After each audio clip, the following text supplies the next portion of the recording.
මේ 27 හැවිරිදි ශ්‍රියානි බලාපොරොත්තු රැසක් පොදිබැඳගෙන මීට වසර 3කට පෙර විවාහ වන ශ්‍රියානිගේ ජීවිතය අද මෙලෙස ඇඳක් මතට සීමා වී තිබෙන්නේ අවිනීත රියදුරකගේ නොහික්මුණු රියදහවනය හේතුවෙන්. පසුගිය මැයි 10 වැනිදා ලංගම බස් රථ රියදුරෙක් ඇයත් සැමියාත් ගමන්ගත් යතුරුපැදිය අනතුරට ලක් කරන්නේ වත්තල ප්‍රදේශයේදී. ඒ වන විට ශ්‍රියානි හත්මස් ගැබිනියක්. සොයිසර වලට යන සිටිවිදී ඉස්සර කරමින් සීටීවී බස් රථය එක පාරටම මගේ යතුරුපැදිය හප්පගෙන ගියා. ඊට පස්සේ නෝනා බස් එකේ පැත්තට වැටීමෙන් නෝනාගේ පාද දෙක බස් එකේ පිටිපස්ස ටයරයට අසු වුණා.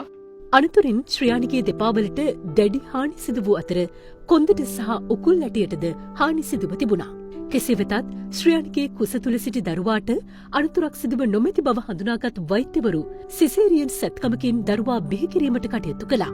මාස 2කට අධික කාලයක් ශ්‍රියානි රෝහල්ගතව සිටි බැවින් කිරිපිටි ලබා දෙමින් දරුවා තනිව රැකබලා ගත්තේ ශ්‍රියානිගේ සැමියායි.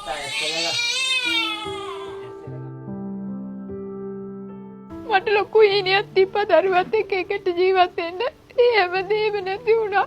දරුවට කිරිටියක් අම්මට දෙන්න බෑ. මං ගොඩක් දුර්වල වෙලා ඉන්නේ. මට කිසි දෙයක් කරගන්න බෑ. මගේ වැඩයි දරුවගේ වැඩයි හැමදේම කරන්නේ මහත්තයා.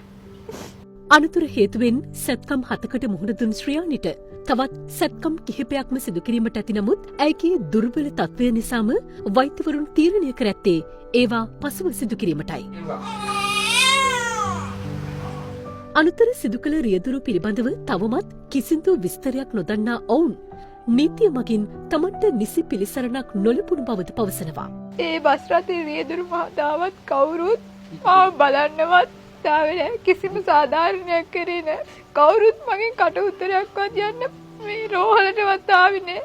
කොහෙන්වත් මට කිසිම සාධාරණයක් මෙච්චර කාලෙකට උන්නේ නැහැ. මං විඳින දුක දන්නේ මං විතරයි. කවුරුත් නැහැ. පෞද්ගලික ආයතනයක භාණ්ඩ බෙදාහැරීමේ නියෝජිතයෙකු ලෙස කටයුතු කළ ඉන්දිකට සිය රැකියාව දහිමි වන්නේ බිරිඳ මෙන්ම දරුවා බලා ගැනීමට කිසිවෙකු නොමැතිවීම නිසයි.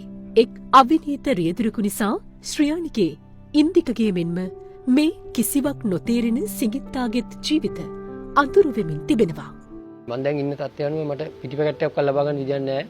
අපේ අසරණකම දැකලා කරන්න පුළුවන් දෙයක් තියෙනවා නම් අපිට කරලා දෙන්න කියලා ගොඩක් අඳුර කමින් ඉල්ලනවා.